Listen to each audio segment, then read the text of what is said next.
Hi, welcome back. Welcome back to the Back to Basics series. In each of these episodes, I'm walking you through one of the 10 principles of intuitive eating. I'm going to help you understand it a little bit, give you a couple of questions or thoughts or things you can do to take away and start applying the principles for yourself. If you don't know that this is part of a series, where have you been? This is part of a series. So if you've just found it, you can, of course, stay here. That's absolutely perfectly fine. Enjoy the episode. But to get the most out of it, I would suggest you go back and then you start at the beginning and you watch the series from the start. So today I'm going to talk about Principle 8, respect your body. You can't make peace with food when you are at war with your body. Your body image, your eating habits, they're so intrinsically linked. One really does affect the other. So when you don't feel the need to change your body shape and size, you are more relaxed around food. And you don't feel the need to eat solely for the purpose of changing your body. So they go hand in hand. Loving your body doesn't come easy though. What if you don't feel like you can love your body to start with? You know, we hear body positivity, body this, body that. You've got to love your body. What if you don't think you can love your body right now? What if even to like it feels like a bit of a stretch? That's fine. Let's start with appreciating it. Let's start with just being respectful of your body. Did you know, in a study of 320 women of varying ages, it was found that 30% of those women would trade a year of their life to be their ideal body shape and weight. It's 1 in every 3 women. 10% of that group would trade 2 to 5 years of their life to be their ideal body weight and size. 2% would trade 6 to 10 years of their life, and 1% would trade 21 or more years of their life to be a different weight and shape and size. To achieve that, as well as if those numbers weren't scary enough, to achieve that, those women were willing to sacrifice some big, big stuff. 13% would sacrifice £5,000 of their annual salary to have that. 8% would go without a promotion at work. 6% would decide not to achieve a first-class honours degree. 9% would sacrifice time with their partner, their friends, their family to get that. 7% would be willing to sacrifice their health for that different body shape, size, weight. Scary, right?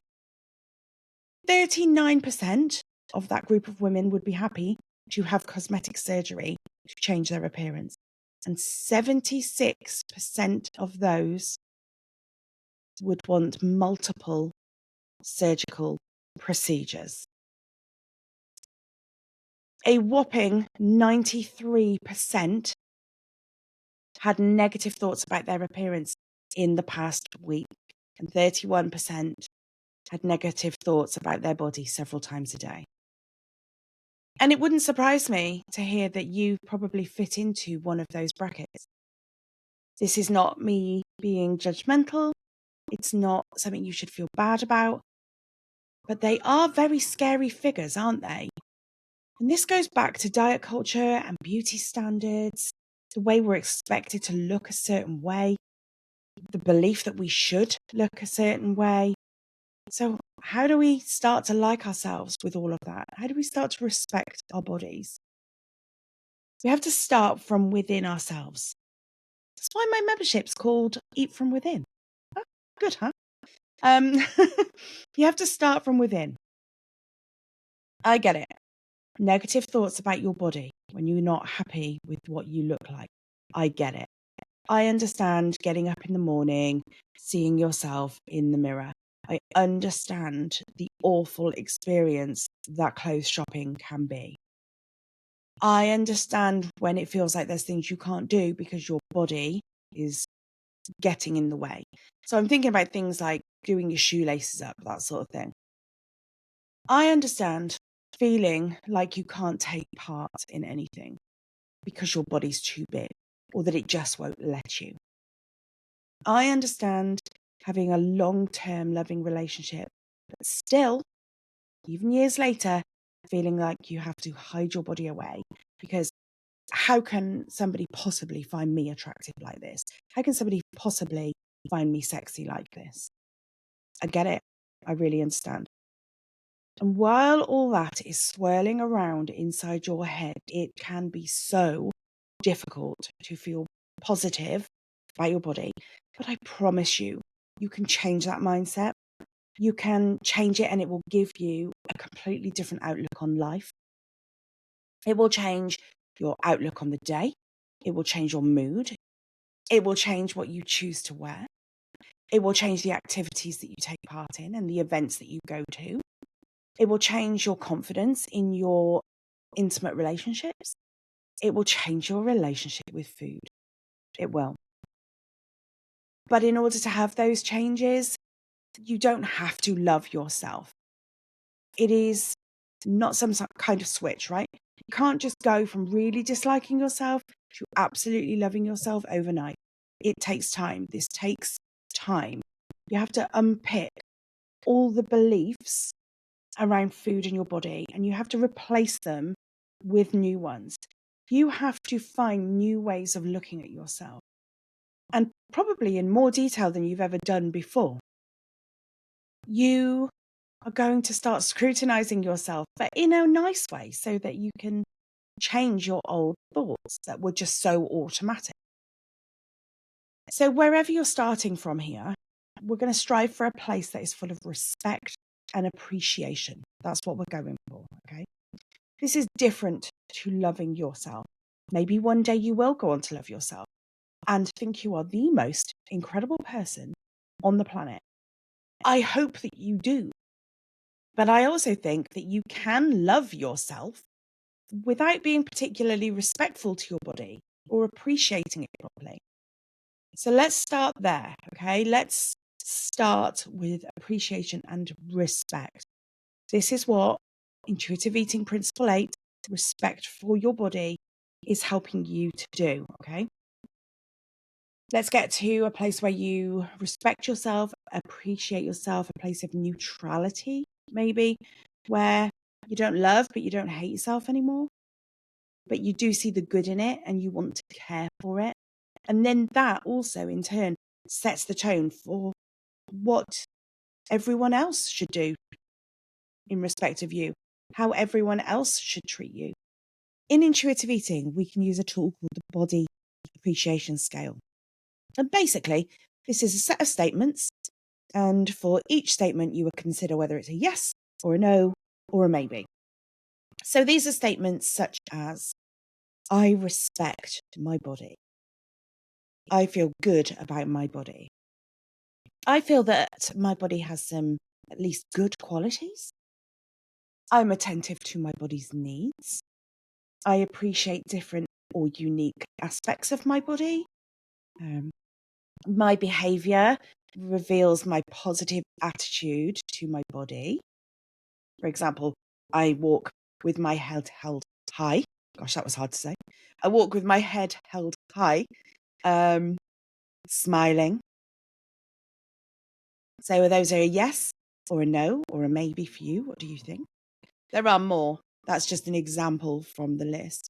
And there's no right or wrong answers to those questions. It is just an observation at a point in time. Your answers may well change from one day to the next based on a lot of different factors. But the aim is to take away a snapshot of how you feel about your body.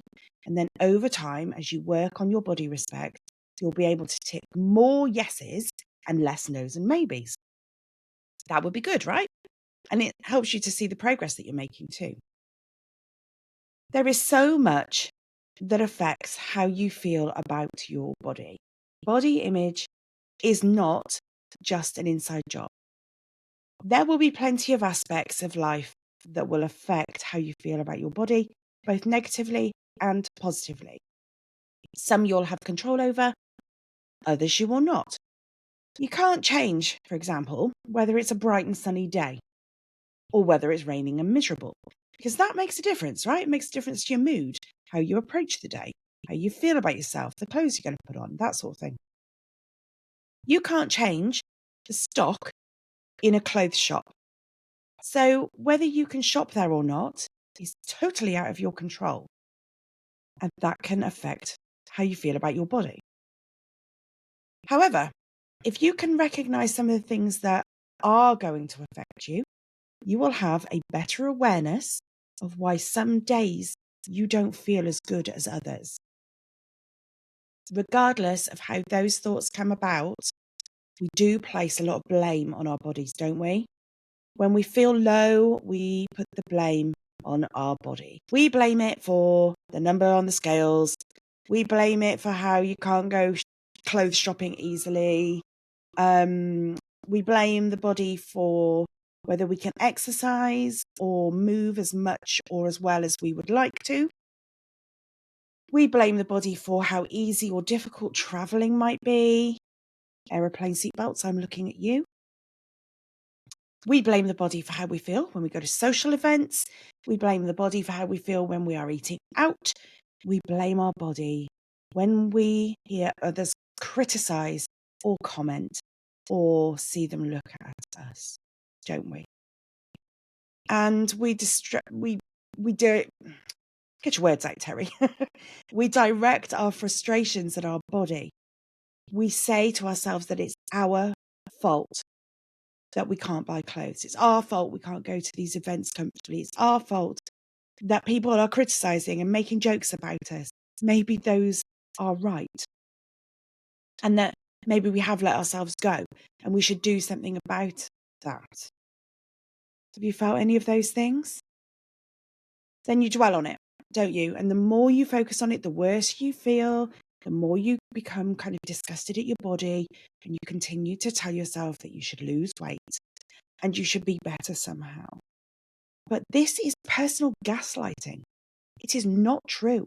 You do not need to think those things of yourself. The problem is fat phobia.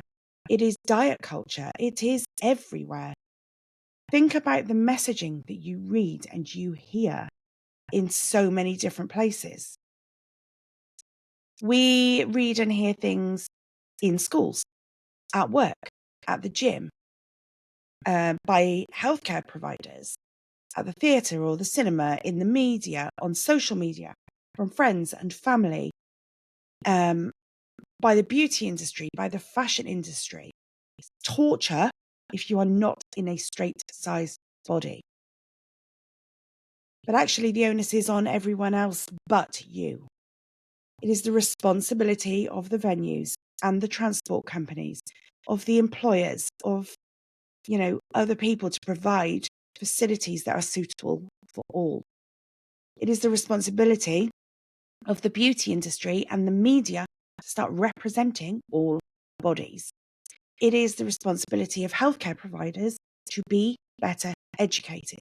It is the responsibility of your friends and family to have a better understanding of the world we live in and be more accepting of people in all bodies.